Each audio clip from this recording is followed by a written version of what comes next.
भंडारा शहरातील कस्तुरबा गांधी वार्ड येथे सार्वजनिक ठिकाणी गांजाचे सेवन करणाऱ्या आरोपीला पोलिसांनी पकडले।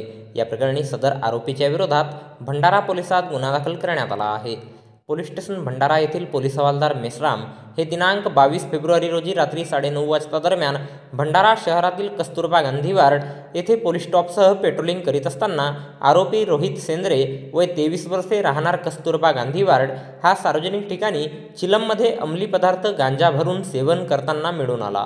पोलिसांनी त्याला ताब्यात घेत अंगझडती घेतली असता त्याच्या ताब्यातून एक मातीची चिलम, एक माचीस डब्बी आणि सुती कापडाचा तुकडा असा मुद्देमाल मिळून आला। या प्रकरणी पोलीस हवालदार मेश्राम यांच्या तक्रारीवरून पोलीस स्टेशन भंडारा येथे कलम 27 NDPS ॲक्ट अन्वये गुन्हा नोंद करण्यात आला असून या घटनेचा पुढील तपास पोलीस हवालदार मेश्राम हे करीत आहेत। तर याबद्दलची माहिती भंडारा जिल्हा पोलीस दलाच्या वतीने दिनांक 24 फेब्रुवारी रोजी एका प्रसिद्धी पत्रकाच्या माध्यमातून देण्यात आली आहे।